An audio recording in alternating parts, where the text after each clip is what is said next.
Hi, I'm Bryan. And I'm AJ. And we have a podcast called The Director's Wall, examining a filmmaker's career, film by film.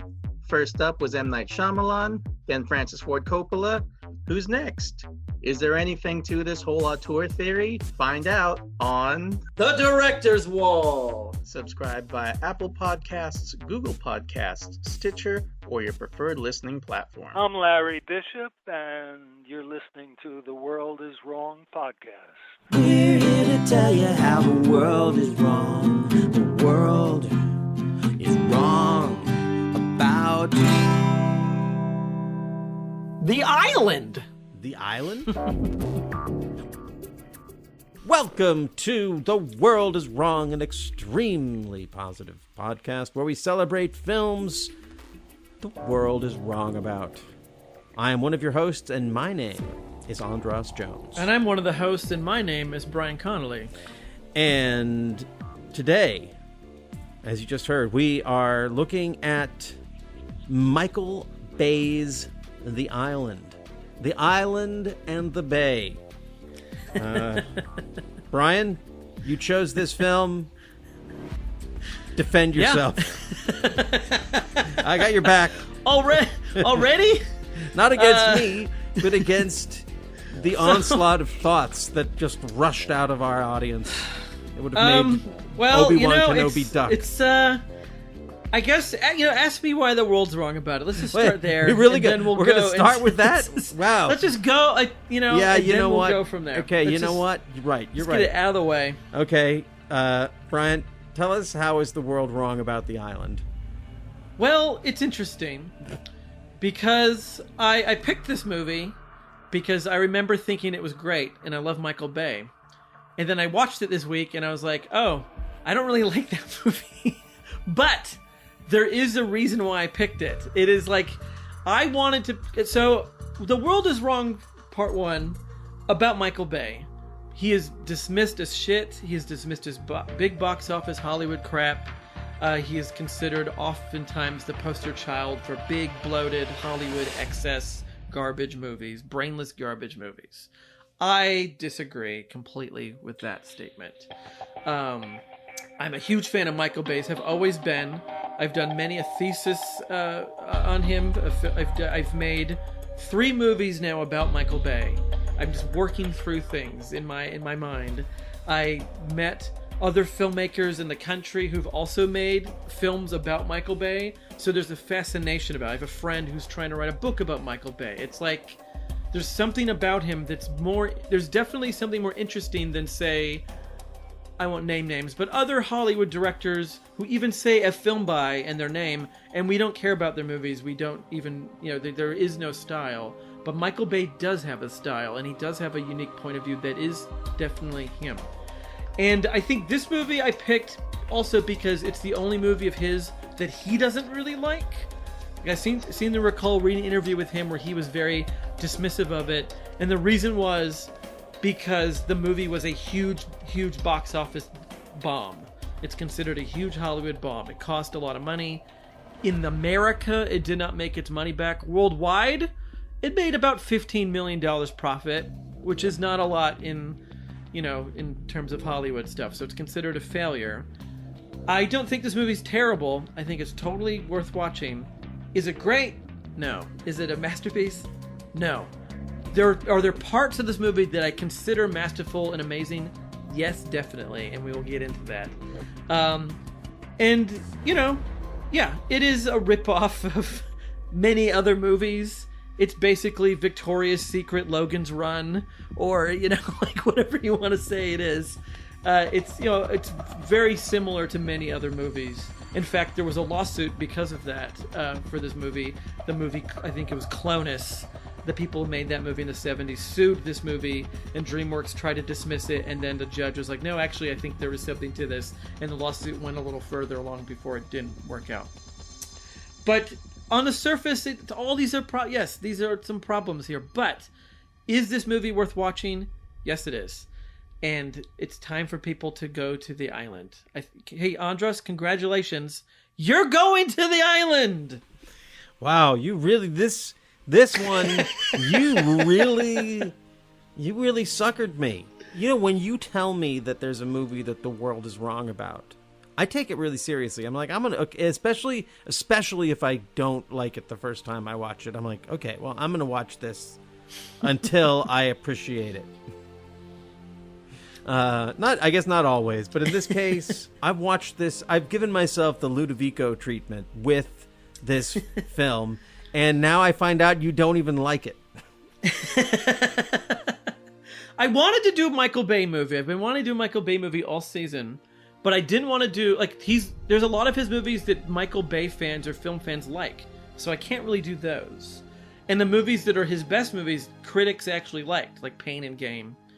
And I guess the Transformers movie would be the other option, but there's 5 of those and they're each 3 hours long, and I didn't want to put you through that. Maybe season 3 we'll do that. So I thought this was like the safest sort of, like, out of his filmography, this is the one that I feel is talked about the least and is the most dismissed. And so that's why I feel like it is not very close to my favorite Michael Bay movie, but I feel it's worth a conversation, as all movies are on the show, because I think what this episode proves is, like, I don't think we should think of movies in terms of good or bad, but fascinating, and what's within it that is, just what's in this movie that is something that you'd want to watch, like, or what is the point of it that, like, that maybe we didn't see or that you missed. I don't know. Well, I'll tell you, there's a lot more to this movie than you'd think. There's a lot of details in here. Can't wait to get into. But first, how about we're just going to play a clip from it, and then we'll come back and you can tell us as much of the story of this movie as you want to tell us, or whatever your thesis is on it. Why don't you tell me about your dream? Well, it's the same dream every time. I'm on a boat, headed to the island. A boat? What kind of boat? A nice boat. Draw it for me, would you?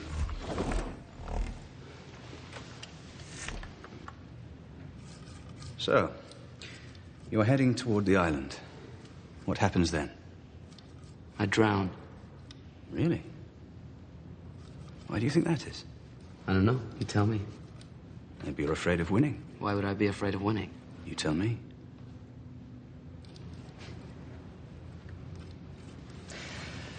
What's troubling you, Lincoln?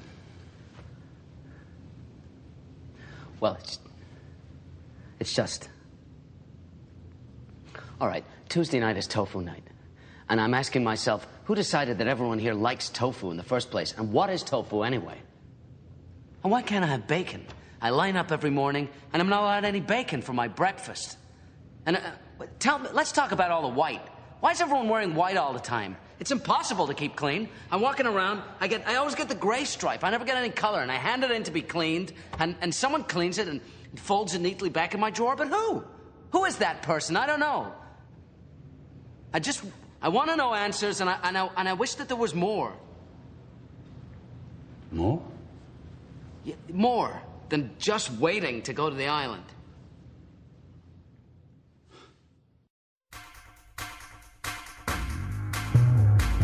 That was a clip of Ewan McGregor's character, Lincoln 6 Echo, complaining that he wants to eat bacon and they won't let him eat bacon. Yeah. So, just to let everyone know, there's no way to talk about this movie without spoiling the hell out of it. So, there's a lot of twists and turns in here. Some may be obvious to you when you watch it. But watch the movie first before you go any further, because we're going to have to go through the twists and turns of this movie to be able to talk about it. Fair enough? Fair enough. All right, so here's the plot. I'll do the simple version of it.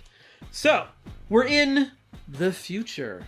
Everyone's wearing similar-esque jumpsuits. Everyone is very beautiful. We follow Lincoln 6 Echo, played by Ewan McGregor, around this sort of giant, beautiful, clean compound. And this is the last of society since this big sort of outbreak, disease, turmoil that wiped the world away, and everyone has to hide away inside, basically this lifetime of quarantine. But if you're good, if you pass the test, if you win this lottery, you get to go to the island, which is sort of like advertised as this clean, beautiful place in the sun. And every week they announce a winner, everyone applauds, and the winner leaves. While Lincoln Six Echo exists, he occasionally has to visit a doctor, played by the great Sean Bean, who kind of does a little bit of a therapy with him, kind of asks him questions of like, do you like, oh, you had a dream about a boat. Why don't you draw me the boat? You know, just a lot of like Rorschach testy type stuff, and also just a lot of brain picking. He also has a relationship with Jordan 2 Delta, played by Scarlett Johansson, but they can't be too good of a friends because intermingling between the sexes is strictly prohibited. So they can talk, but once they get a little too close, someone shows up and says, "Okay, back it up, you two," sort of like a chaperone at a middle school dance. He also is friends with James, played by Steve Buscemi, who sort of is the grunt behind the scenes, kind of working in the sort of like what makes the things work in this compound, like what makes the water work or the food work or whatever. He's like in the more blue collar, dirtier, mucky area, and he kind of gives Lincoln Six Echo little, you know, things about how it used to be, and like, oh, I found here's a butterfly or whatever out in the contaminated world. There's also a lot of weird work that people have. His job, Ewan McGregor's job, is to like inject colors into a tube that they don't know where it comes from, and they don't know where it goes.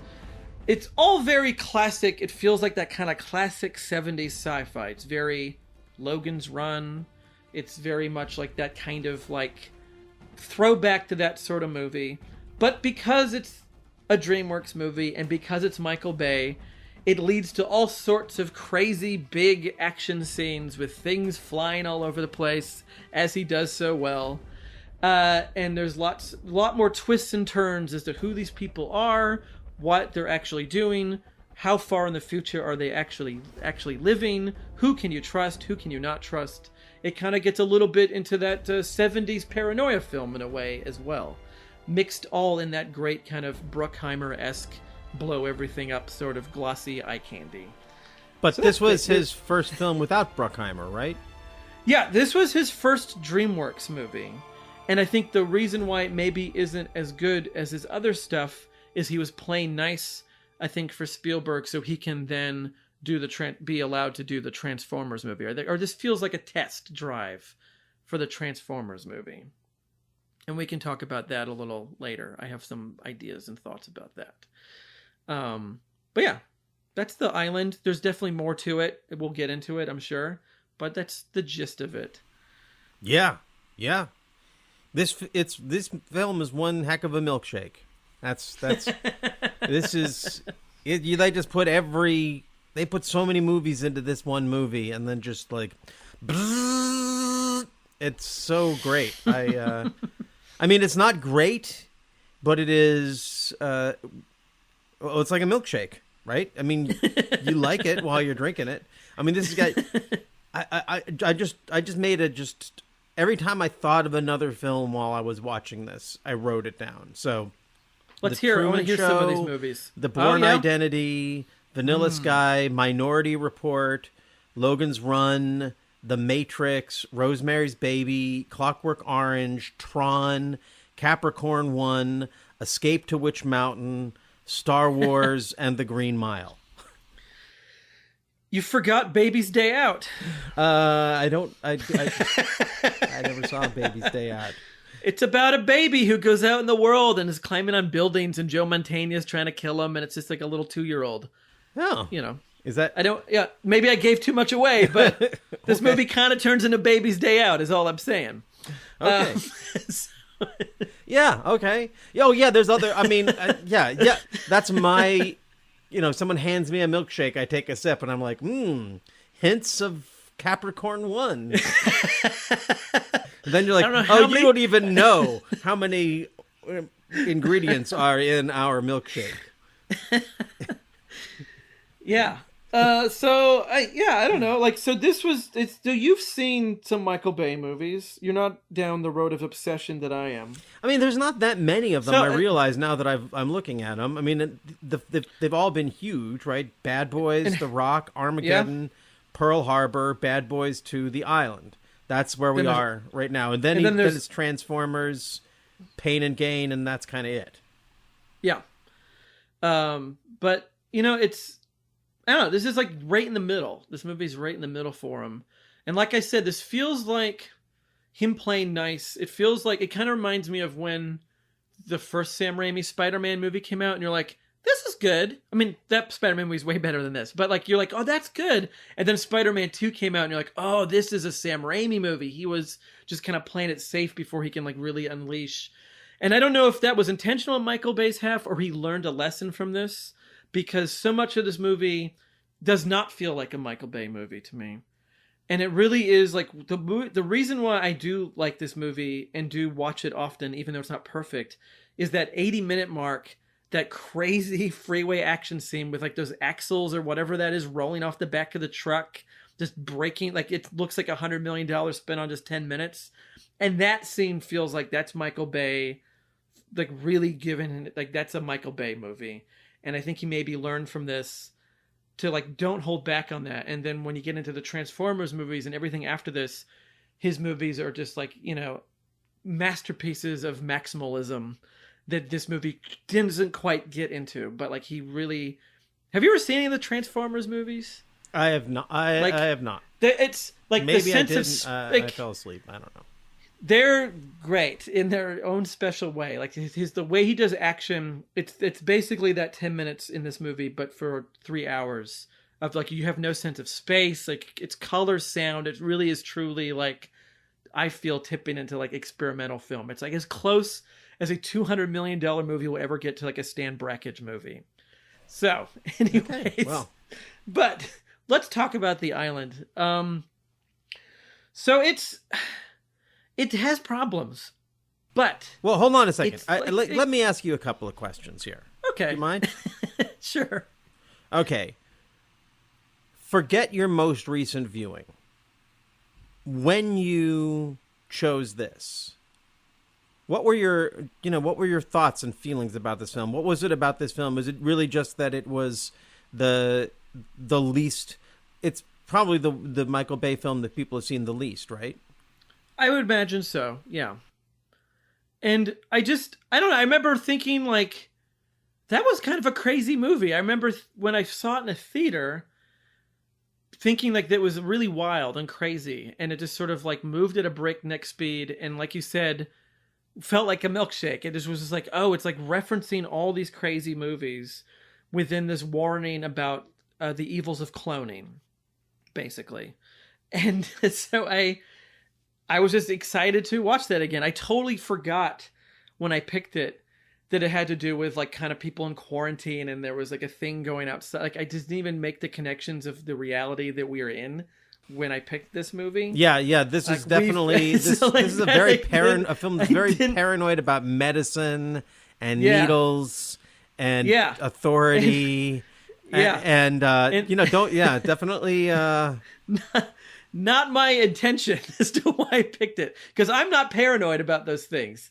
But it just subconsciously maybe I just wanted to watch a Michael Bay movie, or maybe I thought it's time to watch Scarlett Johansson run around for 2.5 hours. Okay, well then, let's start with that. Let's start with that, because this is for, it's marketed as Ewan McGregor and Scarlett Johansson in The Island, more than even as a Michael Bay film. It's also a Michael Bay film, but it's a both an exciting and a boring time in the careers of Ewan McGregor and Scarlett Johansson, in that they have both at this point achieved full bore movie stardom, and they're starring in big movies, and they've gone from being exciting to being that sort of like cruise control like dependable but boring at being amazing. Like,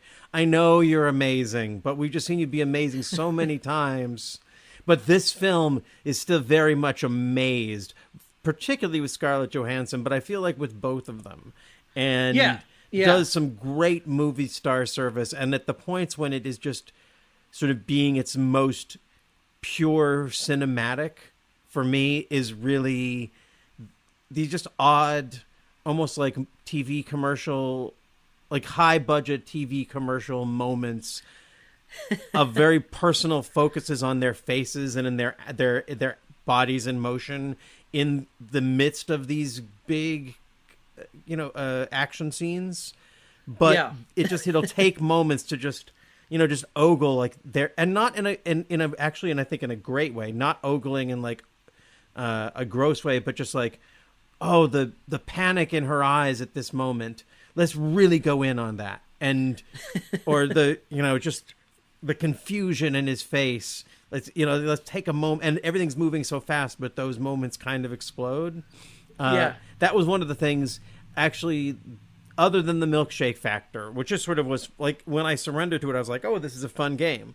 How many movies can I find in this movie? It's almost like, the XTC record Dukes of Stratosphere, when I'm not familiar with this. The band XTC basically did a record as an alternative band, and they made their versions of like 60s psychedelia, and you can just listen to it and be like, oh, okay, there's that Beach Boys bass line, and there's that oh, that's the backwards guitar, and that they from that outtake of that Beatles track or whatever. It's once you realize what's going on in a project like that, if it's speaking to you, if you can speak the language of it, it can become a very fun thing. I think I like XTC more than I like Michael Bay, but you could probably level similar criticisms about them on some level as being so into form that they might seem soulless. Steely Dan is another thing that like you might put love in there. Steely Dan, right? Yeah, I mean it's music for people who make music, and what's weird, maybe this is a point about Michael Bay, is that this is a film that is trying to be a big successful movie, but it's doing this. It's succeeding at this other game of making this very nerdy little, not art film, but like mashup, like a nerdy little mashup for people who like paranoid thrillers. It's like, if you want some Logan's Run, oh, here comes some Logan's Run for you. I like to think that he watched THX 1138 and was like, not sexy enough. That's what. Yeah, I like the jumpsuits. I like them like running around this compound, but they got to be hot. Everyone's got to be hot. Yeah, there's some. Clearly this is just a few years after, or really soon after, Ewan McGregor was in all those second wave of Star Wars movies. Yeah, so this is right after Obi-Wan Kenobi. He's like, you are now a big star, and that didn't really last. Thankfully, he went on to actually going back to being an actor in real movies again. But so remind me, where is this with ScarJo? Because this is pre-Marvel universe where she really blows up for the world. Yeah. So she's still like doing indie stuff to this point? Like, is this like a few years after Ghost World, Man Who Wasn't There? And then like where is this in her, like, what was the big movie she did before this? Or is this her first big, like, you're now not in indie movies, you're now in big movies?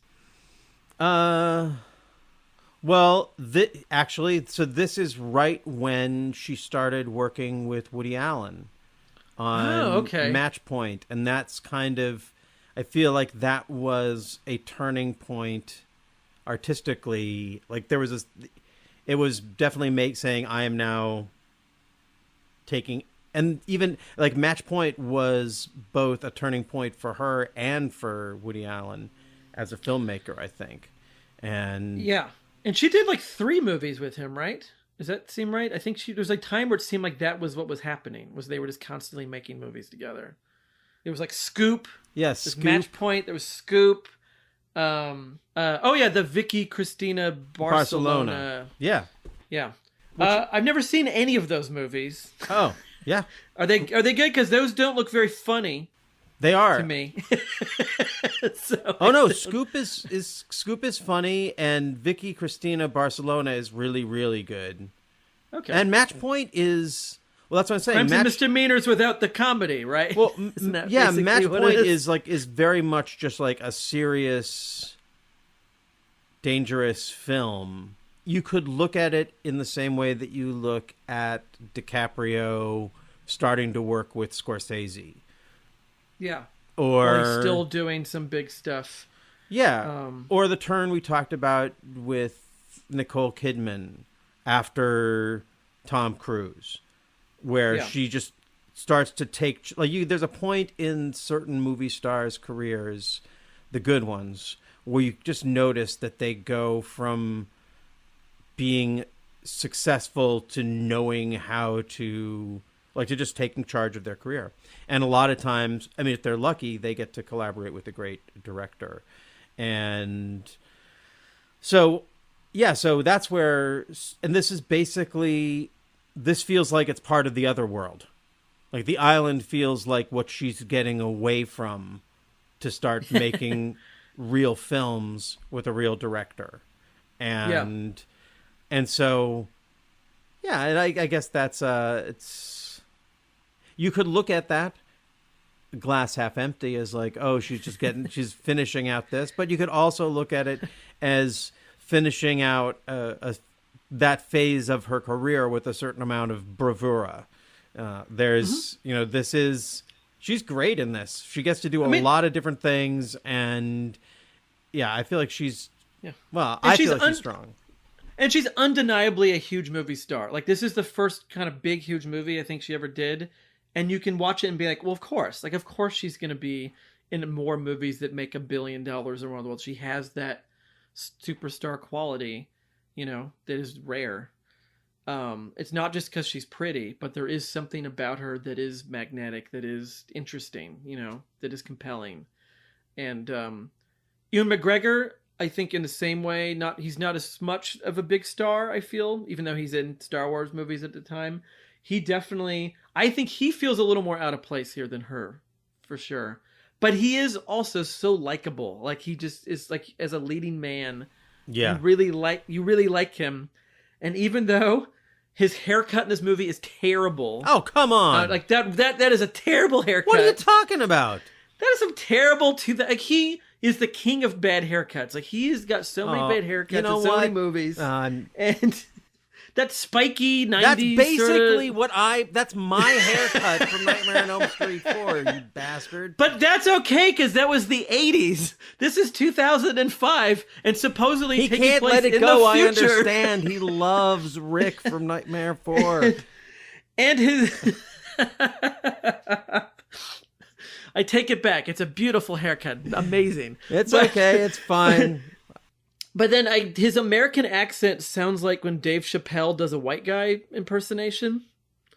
Don't you see that? Like, it's a terrible American accent. I don't find any. I find no fault with it.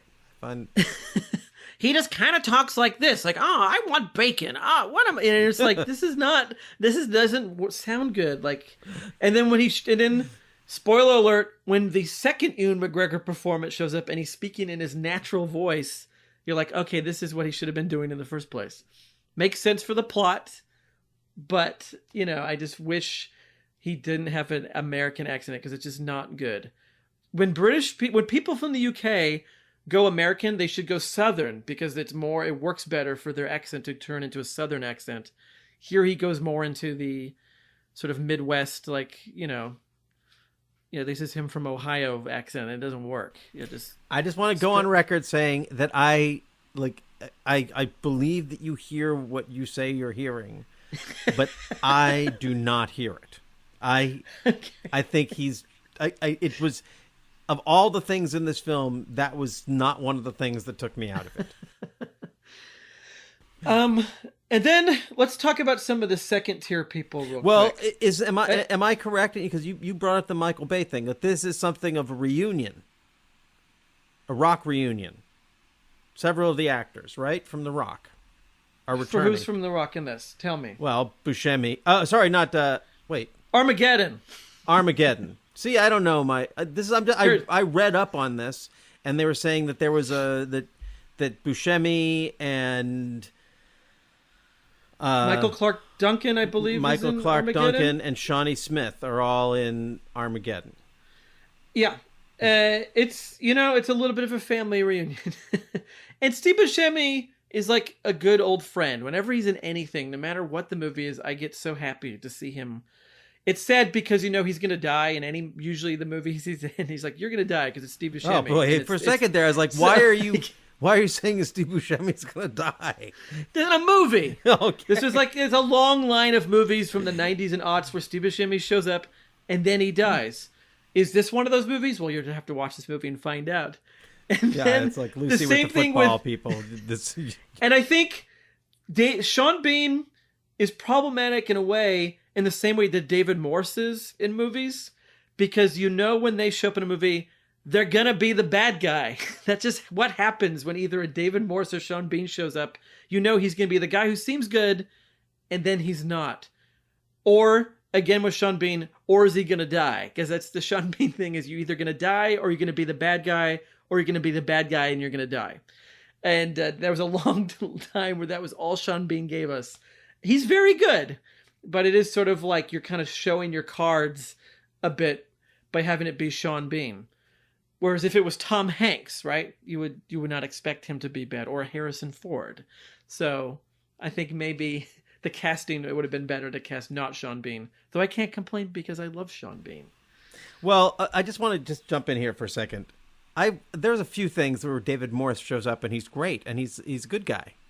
What are the ones where he's a good guy? Well, he's a good guy in Indian Runner. Okay, yeah. And he's a good guy he turns out to be a good guy in the David Simon Treme. Oh, yeah, he starts out where you don't trust. He's the cop, right? Yeah. So at first you're like, and then they kind of play with that. Yeah. I get what you're saying. But I just wanted to say that if there are people whose brains are exploding, it's like, wait a second, what about St. Elsewhere? He was a really good guy in St. Elsewhere, and that's what everyone got to know him as. I mean, just because he's played a crooked cop in a few movies that were really good. There's a lot of movies where he played like 12 Monkeys and Dancer in the Dark. Okay, but and there's a lot of things people are going to get confused. David Morse is not in this film. Sean Bean is in this film. But Sean Bean, there were so many movies in the 90s and aughts where he was like, I'm your friend. No, I'm not. Like the Lord of the Rings movies and Ronin. And just spoiling all these movies for people. You can't spoil a movie that's over 20 years old. Norman Bates is his mother. Who killed Laura Palmer? Okay, but you can't. There's a 5-year grace period. After 5 years, then it's okay. Anyways, Sean Bean, right away, there's something up with him. Okay, can we talk a little bit about this, because I have some ideas about Sean Bean. Yeah, tell me. So first of all, whenever there's a prominent piece of art that's featured in a character's world, usually a villain, I got to check it out. So he's got this very prominent Picasso hanging in his office, and it is Femme Assise, or Seated Woman, from 1962. And having watched this film now, probably more times than anyone who's in it has actually watched it. I also noticed that on Sean Bean's desk, he has this sort of weird sort of screensaver that's floating on his desk when he's talking to Ewan McGregor. But then when they go in on it, it shows butts. And it's very subliminally erotic. At exactly 14:23 in this movie, it's just like he looks down at Ewan McGregor's drawing of this boat, the speedboat that he has a dream about, and it's surrounded by like just these sort of, I don't know, erotic is the wrong word, but sort of like, yeah, like pencil erotic drawings. So there's like, and there's a lot of subliminal stuff in this film. We'll get into more of it, but I was also thinking about how Sean Bean in this film feels like Michael Bay, or like what we think of Michael Bay. And I was wondering, as someone who has watched his movies more closely than I have, do you have any sense of, like, this is the point in an artist's career where they feel like they want to maybe start flexing and expressing a little bit of themselves? Like maybe he's playing safe in the sense of not making a pure Michael Bay movie, but also making something that's also in some ways more personal. Did you get any sense of that? No, not from this movie. I get that from Transformers movies. Okay. But I don't get that from The Island. Other than that, you know, like he is in a way like the Doctor, in that he is a perfectionist who wants the world full of beautiful people. Yeah, and he's controlling them. And controlling them, and kind of, you know, yeah, and like could Sean Bean be a filmmaker also, you know, dwelling on ScarJo's face during a car accident? I think so. Yeah. There's something obsessed about with that. the physicality of people in a way. Yeah. Yeah. Sort of like Ed Harris's character in The Truman Show. Again, this is like this is part of the milkshake. He also throws into the milkshake. I don't know if I'm sure you didn't pick up on this, but again, because I've watched this film so many times now, I zoomed in on Steve Buscemi's ID, and it clicked. His name's James McCord, and James McCord was one of the Watergate burglars. He was a literal he was a figurative plumber. And when you were describing Steve Buscemi, it's basically that's what his role is. So again, there's interesting. Add some more 70s paranoia to this film by naming Buscemi's character after one of the Watergate burglars, CIA operative. Interesting. James McCord. Although I think the Watergate burglar was James McCord Jr. So Steve Buscemi is playing the father of in the future, playing the father of. There's a whole other story in which his character. Yeah, I'd like to see the 12 Monkeys version of this film that just focuses on Steve Buscemi and his relationship with his son from the past, who was one of the Watergate burglars. Okay, sorry. Well, I guess that's where I start by talking about Picasso, and then the next thing I know, I've found the one conspiratorial strand in this film, and now I'm trying to unravel it. Classic. So there are some really fun lines. Like in that point when when Ewan McGregor's having his meeting with Sean Bean, and Sean Bean says, "I want to run some tests," and he's like, "What kind of tests?" "Nice tests." And they are not nice tests. And then they basically, this is where the Matrix thing is. Then they put some sensors in him to get into him in a really painful way. And he's like, I thought you said these were nice tests. And I was reading that basically he directed all of the clones to act like children. And it was something that I kind of picked up on the first time, and then became very obvious once I read that note. And it's kind of you could see how that was charming to play, and probably just a good catch-all note to give it this odd feeling, because most of that's happening before the turn happens and you realize what's going on. So then it just seems sort of like odd and alien. Like, why are these people acting weird? Why does the movie start off with Ewan McGregor, our hero, cutting in line for the elevator in front of this big, tall black man and sort of giving him like this weird cocky grin, which is just like at the beginning of a movie, I feel like everything is kind of important. What you have in the first 3 minutes of your movie, you're telling people something. And that was such a weird... Can you explain that to me? Not that you could, but... Is he... Because it's sort of like... It sets him up as like he's going to be some sort of Tom Cruise cocky character.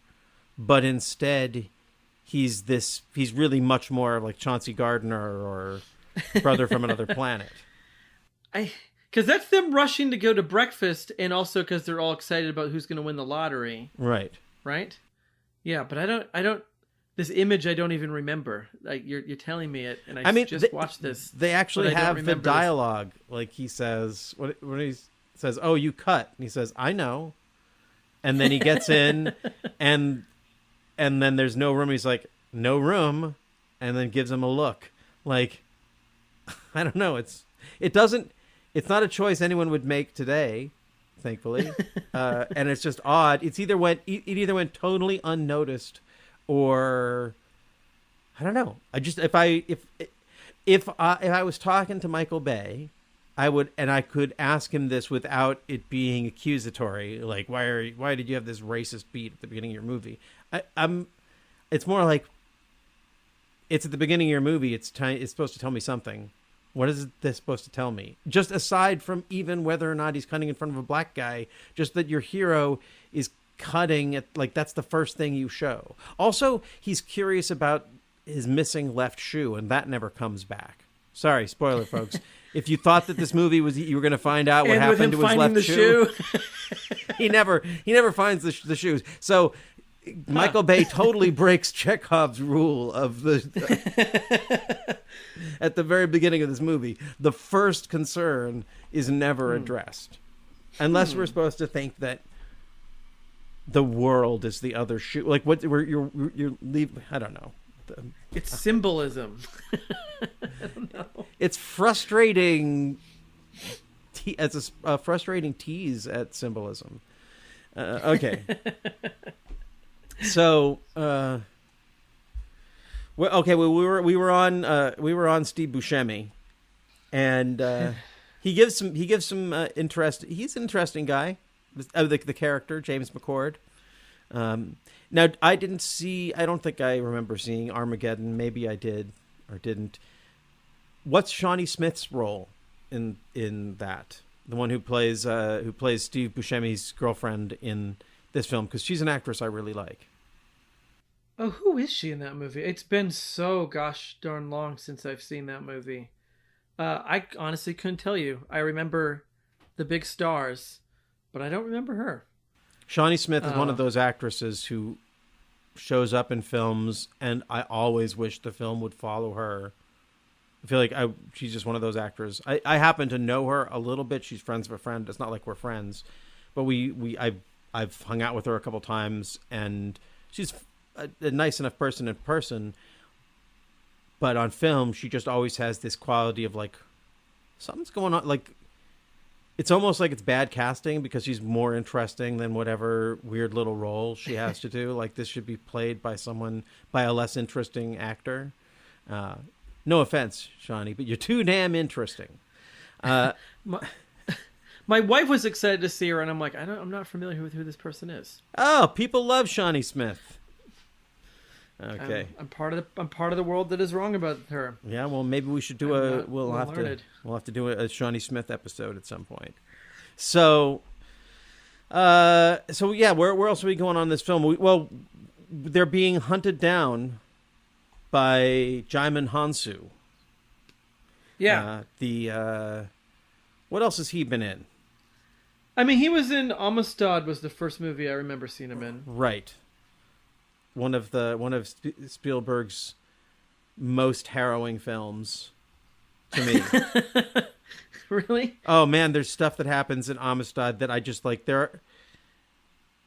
In Schindler's List and in Amistad and in Munich, each one has like one scene that hits me with the impact of like the most violent stuff in Scorsese's work, but it's usually just like one thing, one image, and it just like it will haunt me forever. And there's one in Amistad that Yeah, it's like one of the worst things I've ever seen on film. I mean, and I don't mean that in a like it's good. The film is showing you as in the midst of maybe what some people might think is kind of light. Anyway, Amistad, check it out. The world is wrong about it. Okay, he's really good in Gladiator. Yep. Do you remember Gladiator? Doing the that's another movie, Milkshake. You know, throw some Spartacus in there, and he's in Blood Diamond. Oh, I see. Okay. Yeah, I never saw Blood Diamond, but it works a tremendous amount, and he's great in this. He's one of those actors who let's talk a little bit about the way the film uses him, because he's definitely. He's the bad guy, but from the very beginning, there's something the film is telling us that he's also the good guy. Maybe like the Han Solo type character in this film. Yeah, where you kind of realize he's just doing his job that he was hired to do. But the whole time he's paying attention. But he's the one who seems to know more than anyone else of what the whole story is, it seems like. Mm-hmm. Or he's the one who figured it out first. And also, just like the two leads, he's also an incredibly beautiful human being. And just seeing him lit and shot in this extravagant, eye candy. Like, I think Michael Bay does him good service, too, of just making him look amazing. Every time you see him, his beautiful face. Yeah. That's, like I said, these moments of star ogling in the midst. Like, there's a point when they're falling, when Ewan McGregor and Scarlett Johansson are falling off a building, and even in the midst of it, there are some times when you're like, damn, they look good. And you feel like the camera is literally like in a weird just shortcut in between all this action. There's just a moment of just like, wow, the way they're falling, that's graceful. I don't know, it just loves them. And there is something that is pretty, I don't know, commendable. It's respectable about that. Oh, this is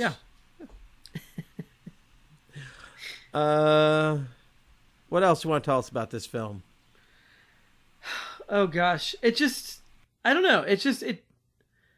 I feel like we kind of did it. It's like a milkshake. It's got this crazy, like, it's hard to know what to take seriously of, like, are they trying to make a point about anything in this movie? Is the point basically just like clones are bad, or don't trust people behind big desks that are making you promises? Like, I don't know, but it's like, it definitely could be that movie, but it doesn't, I feel, take the stand strong enough to be a message movie. And it doesn't quite focus its attention enough to be like as strong as like some of the best of the movies we mentioned from the 70s that are really about paranoia, or not trusting the government, or not trusting, like people that in labs doing tests on people. Like, it doesn't quite get Coma. That's the other one it reminds me of. Add that to your list, people. Sorry. Yeah. So I feel like it's like it doesn't. I don't feel that Michael Bay's passionate enough about what any of this movie's trying to say. I think he had more fun shooting the beautiful people and blowing things up, as he does very, very well. And it's written by the two guys who wrote, I think, the Transformers, like the Alex Kurtzman and Roberto Orsi. I think that's how you say his name. And so it just definitely feels like they just made this big action movie in a way, didn't really think too much about what it was about. Maybe that's careless, or maybe that's fine because they don't need to, and just let you as an audience figure out, it's kind of under the umbrella of like that basic sci-fi premise of just sort of like, don't play with nature, don't play God, you will do it gets bad, it's a not good thing. So it doesn't quite lean into it in the way that, like, if this movie was made by, Wim Wenders, someone who actually is angry and or is really interested in something. If this was a Michael Apted movie, for example, it would definitely be a little more charged in the areas of the thematic things it's trying to talk about. but because it's the $120 million movie produced by Steven Spielberg, it kind of glosses over a lot of it, which is fine. Well, you know, I don't. Or you've watched this movie 6 times. I don't think this has happened before, but I think this actually, like, I don't agree with its message entirely. I'm susceptible to aspects of it, but I do feel like this has a lot. Like, he's putting a lot in here, and there's some aspect of a labor of some kind of passion to it. So I feel like this, it feels like it has a very strong pro-life message. In the sense, okay. And like there's this whole part where he says Jesus, a character says Jesus must love you, and I don't know. I think, is Michael Bay Jewish? I think I saw somewhere on. So I don't know where that's coming from. Maybe that's intentional or not. But like there's something conflicted about it, and after watching it many times, there's one scene that really sticks in my head, and maybe it encapsulates everything that's great about this movie and everything that is not great about this movie. So there's this scene when James McCord, the father of James McCord Jr., the Watergate burglar, who has been sort of teaching Ewan McGregor's character about, like, he becomes sort of a mentor friend to him. Basically, he gave him a drink once, and Ewan McGregor keeps coming down to visit him and saying, "Hey, can I have some more of that stuff you like?" And they get drunk and they talk together. Anyway, so when he leaves their first hangout, he has to go and do his work, and he goes into the room where they're about to birth one of the clones. And he's like, "Oh, could you guys wait till I'm gone before you do this? It'll gross me out." And then the people are packaged in like a saline bag, if you can imagine. I hope if you're at this point in listening to this podcast that you've seen the movie, because why would you be listening to this one if you haven't? Anyway, and just when Buscemi says that, they go to cut it open, and the shot of it, it's like the shots of the beautiful people in this movie. It's like Michael Bay can't help himself, and it's this beautiful, like this glorious shot of for a second you think, oh, is he making a point that Steve Buscemi's character is grossed out by birth, but it's really a beautiful thing? But then he goes right back to just doing the really gross out Matrix ripoff, pulling all the sputum and stuff out of their face, and it is played for grossness, and it's almost like he can't help himself. Like, it's almost like there's 3 separate beats that are all great, but they don't really add up to anything. But they're all rendered with this certain director's passion. That I don't know. It keeps you interested visually and confused. I don't know, at the soul level. Yeah, no, it's and I think that's the enigma of Michael Bay in a way, where you don't really know where he stands on things exactly, but he's shooting it as if it's important, but there's the conflicting information. Yeah, it's weird. It's like, are we supposed to think this is beautiful, or think it's gross, or funny? Just think it's cool or funny? Like the tone. And like, definitely tone is something in his movies, in all of his movies, that is always very unnerving and off kilter. Like, there's a lot of parts in the first Transformers movies for sure where you're like, am I supposed to hate this person? Wait, I'm supposed to think this is cool or not cool? Wait, but that person does, like, and you don't, and like, is this a funny part? Oh, wait, but this part is really tragic. And it is kind of part of, I think that's sort of the danger of when you make a milkshake. Maybe sometimes you get a bite of something, you're like, wait a minute. That doesn't feel blended in. It doesn't really work. This, kumquat in the middle of this chocolate vanilla milkshake. So I think you gotta be careful. And I don't know. Yeah, it's like, is that him being irresponsible and just waiting to do the action movie? And he's just so used to like This is how you shoot human beings, no matter what they're in. You make them beautiful, kid. And I don't know. But it definitely, but it is a choice. And it's not like an accident. It's not like you go whoopsie daisy and turn a camera on and then fall down and the movie's done. Like you have to like set it up and have a discussion and it's written down. And so there is intention behind anything any filmmaker does.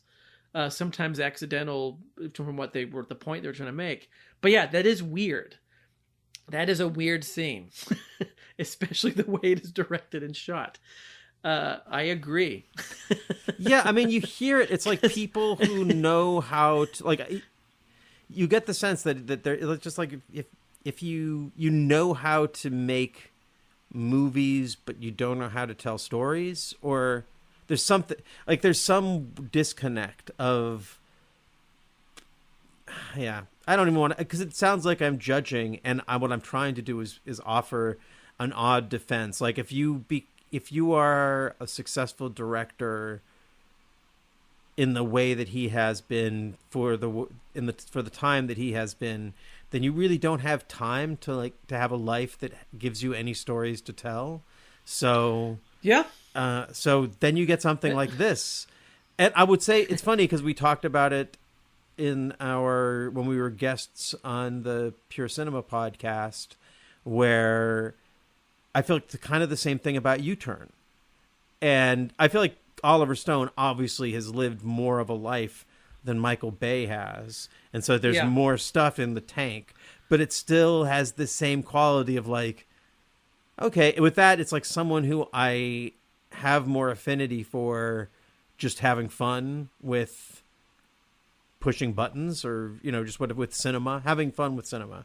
And in this case, this is a guy who I'm less interested in, but clearly he loves cinema. He maybe I feel like to a fault. He's a guy who just gets really in love with each setup, and that creates a really a unique cinematic experience where in the middle of things where you're supposed to be, I don't know, stressed out for your characters, you're more like, wow, they look good. Just the way the light's hitting them when they're sliding through that, or like, oh, that water comes off. Like, goddamn, Ewan McGregor's a fucking star. Yeah, I find Michael Bay to be endlessly fascinating, and no one has really unboxed it yet. I feel like there's not a really good book about him, and like I know he's sort of reserved and won't kind of give big interviews, and he doesn't want his brain picked, and he wants to just sort of make these movies. I think an interesting window into him for sure is his Instagram. Really? I think if no one has seen, that is the most human he's ever come across is on his Instagram. And my wife is not a Michael Bay fan. She does not like him at all. She likes very few of his movies. I think she likes Pain and Gain, and that's it. But I kept showing her every morning. I'd be like, look at this Instagram post that Michael Bay did. And she was like, I actually now like Michael Bay, and my heart is warmed to him now, because his Instagram is mostly him and his dogs just hanging out in his big mansion. And that's it. It's sort of like it feels like a character in a movie where it's like, you're this big, powerful, rich guy, and you live in this big place, and the people you love the most aren't people at all, but these two dogs. And there's video of him being like, we're eating enchiladas, and it's just him feeding enchiladas to his dog, or him being like, we're having a pool party, and it's like him in the pool with his dogs, and there's no other human being around. And you're kind of like, oh, this is kind of feeling like a Preston Sturges character or something. There's something really interesting going on here. Like this weird version of a millionaire that I'm sort of having feelings for now, because there's something endearing about this guy who makes these big macho movies full of these beautiful people. And then how do you spend your time? With my dogs, eating enchiladas. You're like, okay. I thought you'd be partying with Victoria's Secret models, but instead you're just hanging out with the dogs that you love more than any human being. Which, I agree, dogs are better than people, so, power to you, Michael Bay. But I think that's an interesting window. I think for future homework for anyone, I think the first Transformers movie is interesting, because he has said that's his most personal movie. and that's an interesting choice for your most personal movie. So that's definitely like open to analysis watching that movie. So really what you're saying is you chose this one so that we could do another Michael Bay movie.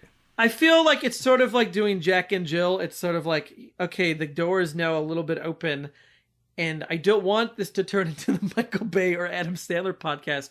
I kind of want to do that, but I can hold back and just do a little the bit. Director's Wall did a Michael Bay. You get through that one pretty quick. It's not he doesn't make a lot of movies. I'd feel bad making AJ watch all 5 Transformers movies, and I have a feeling I know how that show will go, which is me being very excited and him not agreeing with me whatsoever. So I don't think it's going to be a good choice. Well, I didn't mention it, but there was one other actor who showed up in this who I really like. Her name's Kathleen Rose Perkins, and she was in the show Episodes. Did you ever watch that show? About the two British writers who come to Hollywood to make a film with Matt LeBlanc, or make a series with Matt LeBlanc. Like, they've basically Americanized a popular UK series, made it into an American series, but totally destroyed it and built it around Matt LeBlanc. And it's these two actors, Tamsin Gregg, who we talked about when we were talking about Tamara Drew in the Stephen Frears episode, and Stephen Mangan, who was in The Green Wing, and he was in, I think, that Douglas Adams detective. Dirk Gently. Dirk Gently. I believe he played Dirk Gently in a version of that, and that's great. And anyway, Kathleen Kathleen Rose Perkins plays one of the assassins in this, and it's always fun when, again, like Shawnee Smith, you're like, oh, why didn't we get more about her? She's the most interesting assassin. And well, maybe if this movie was a hit, they could have done a whole movie about the assassins, the whole thing about Steve Buscemi fathering his. Yeah, so who knows? Anyway, well, I'm glad that I'm. As always, when you recommend a film, I'm glad you've expanded my film awareness and challenged my prejudices, and introduced me to sometimes some things that I never would have looked at, probably like this film. Yeah. So, yeah. We did it. We went to the island, and somehow we came out okay. Bryan, there is no island. Wait, what? Oh, no. But yeah, I think consider this a gateway into the world of Michael Bay. I feel like this is his least good movie, but it's still interesting.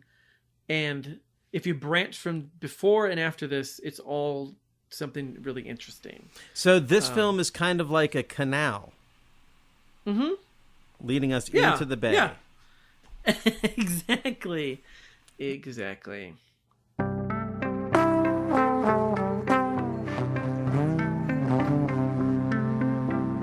Radio 8 Ball. Andros here. When I'm not co-hosting The World is Wrong podcast, I'm hosting and producing the Radio 8 Ball podcast, where we answer questions by picking songs at random, like picking musical tarot cards. We've hosted musical divinations for people like John C. Reilly, Patricia Arquette, Tig Notaro, and Fred Armisen, and hosted over 200 songwriters, providing the randomly chosen answers from Inara George and Dan Byrne to Mose Allison and Alan Toussaint. That's Radio 8 Ball, all one word. You can find us wherever you get your podcasts and download our app from the iTunes App Store.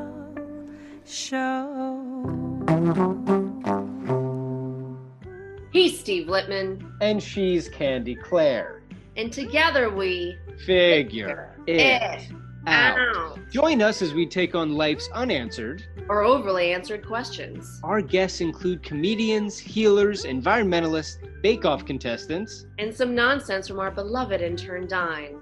You can send us questions and hear them answered live on the podcast. A new episode every other Wednesday on Paper House Network. Dear listener, If you are just discovering our podcast, you can find all of our episodes on our website at theworldiswrongpodcast.com. You can also write to us at contact@theworldiswrongpodcast.com or follow us on Instagram at theworldiswrongpodcast. And now, back to the show. 8 notes, scale an octave. Master the scale, and you master the score. Okay, well, from Michael Bay to Francis Ford Coppola, who is the topic of the Director's Wall, the current season of the Director's Wall, the other podcast that you host with AJ Gonzalez, and it's your tastes are so diverse, from Michael Bay to Francis Ford Coppola to Jerry Lewis to Dennis Dugan to Claire Denis. It's all over the place. If you love movies, you love all the movies. It's just like, why be a snob? Why be picky? And who knows? Maybe I could convince AJ to do a Michael Bay for the Director's Wall, where we go through every movie by a director. What's interesting about Michael Bay is he's did a lot of music videos before. He did a Playboy video in like the late 80s. So would we have to watch and review that? I'm sure AJ wouldn't complain about that.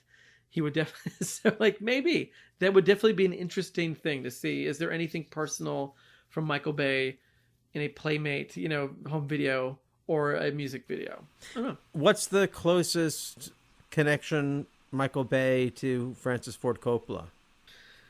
Oh, that's a good question. Gosh, I would say that, I mean, you could go through like Spielberg and, him, and he's pals with Spielberg and Spielberg's pals with Coppola. So they share a friend with Steven Spielberg. But I don't know, like they don't really use a lot of the same actors, do they? I'm trying to think of like, what? Yeah, he's never made a movie with any of the people that were in The Godfather. So, I don't know. Like, you think James Caan would have shown up in a Michael Bay movie? Hasn't happened. If Francis Ford Coppola made The Island, it would obviously open with a big party. Like, some sort of big thing where we'd meet everyone. It would be the scene where they're getting breakfast, but that would be the first scene, and the camera would be bouncing on meeting, all 5 different, like it would just be meeting all these people, and it would be 30 minutes. That would be the first 30 minutes of the movie. And then it would definitely, in that case, Sean Bean's character would be a stand-in for the director, sort of the father figure, director, overseeing everything. Yeah.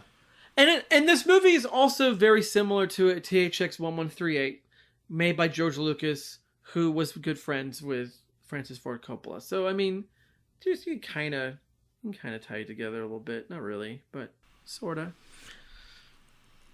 This is gonna just consider this sort of an Easter egg for future episodes, folks. But would you say that the friendship between George Lucas and Francis Ford Coppola was in any way beard-based? I think, people with beards are drawn to other people with beards. There's definitely a kind of secret club, or not so secret club, I guess. Like, there's definitely but all those dudes had beards back then. Like Spielberg had a beard, Brian De Palma had a beard. Even at the time when they all were pals in the 70s, Scorsese had a beard. He doesn't anymore. I think he's the only one who's gone full clean cut, right? Elaine May had a beard. Elaine May had a beard. No, she did not. I don't know. Yeah, beards hang with beards. Beard. Yeah. There was it was maybe. I mean, you're talking about a very a small group of people. Like there were probably the beardless ones who hung out on the outskirts of that. Like I've never seen a picture of John Sayles with a beard. No, you don't have a beard. I don't think William Friedkin ever had a beard. Yeah. Yeah. Some people, go beard. Some people don't. Yeah. Well, that's there's no real easy transition out of that into discussing Radio 8 Ball and synchronicity. But I sometimes, I don't know if I used to host a podcast called Radio 8 Ball, but you've been a guest on it, Bryan, right? Yeah. It's a good show. Bring it back. I feel bad. Did I take you away from that? Oh no. Like, this is the perfect escape from the show where what we did was we answer questions by picking songs at random and interpreting them like musical tarot cards, and that's like a fun thing to do live. It just at a certain point doing it from the world of quarantine got a little lonely, and so and there's just it's a very truth-finding format. And so this last year, the truth has been just an unpleasant place to live. Whereas this, talking about movies is great. But the only very odd very strained connection from the island to Radio 8 Ball is that I mentioned that I met Shawnee Smith a couple times. She's much better friends with the actress Tuesday Knight, who I acted with in Nightmare on Elm Street and also she played a very small role, barely showed up, just sort of a fun cameo in The Prom. But we went out together for many months. And back in those, back when you're in your late teens, early 20s, for many months, it was like a long-term relationship. And of course, we've had a long-term relationship because we're part of the Nightmare family. But I remember she's the one who introduced me to Shawnee. And it's one of those odd and confusing things for a young man, in that when you meet someone and they know that you're in a relationship, you meet a girl or a woman. We're all kids then, so I'm just going to say girl. When you meet a girl and she knows you're in a relationship, she's much more comfortable and easygoing around you. And then that was kind of what I remember happening. We were having this great conversation, and then Tuesday walked in, and because we were just so comfortably hanging out, it made her be like, "What's going on?" So I feel like I got, my memory of Shawnee Smith is feeling like I got caught doing something illicit or intimate, but all we were doing was hanging out like normal people who aren't doing anything illicit or wrong. But in a world is wrong moment, that was shattered in that moment, and that was the last I know of Shawnee Smith, other than seeing her in films and TV shows and thinking, yeah, she's cool.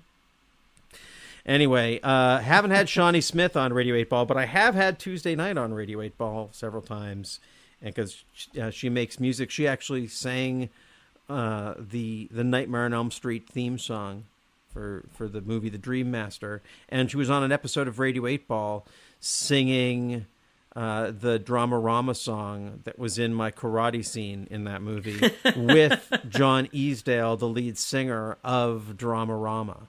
So nice. I had to stretch a long way to get from the island to that, but that's recorded. That's there in our episodes. You look up Tuesday Knight, John Easdale, Radio 8 Ball. You'll find that, and you get to hear a duet like you've never heard before. Anything. Oh my God, it's amazing. Nice. So, I guess, what? Let's talk about what's next episode.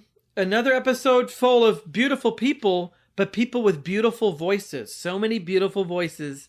If Michael Bay could shoot people's voices and make them beautiful, it would be our next movie.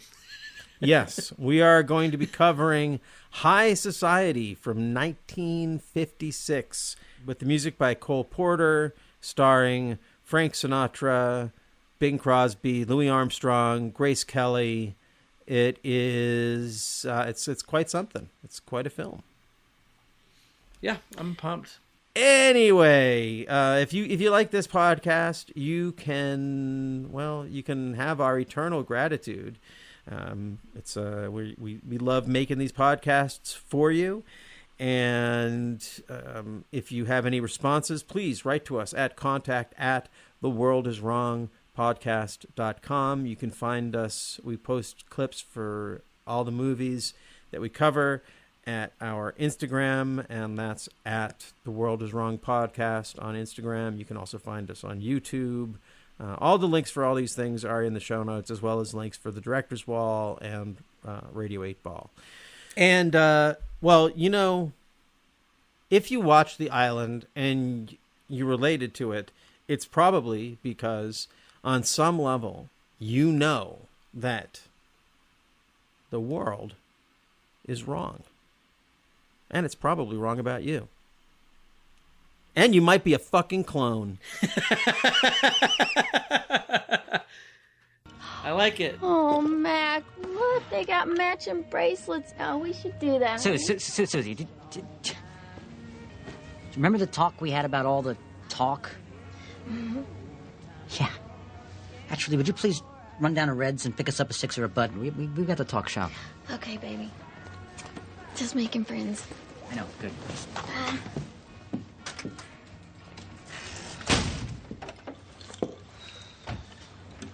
Why do they lie, Mac?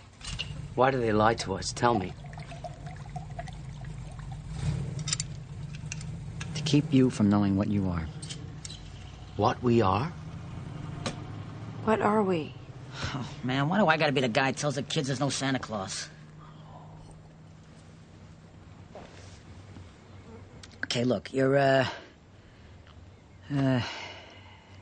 well, you're not like me. I mean, you're not, human. I mean, you're human, but you're not real. You're not like a real person, like me. You're clones. You're copies of people out here in the world. What? Clones? What? Copies? What are you talking about? Why?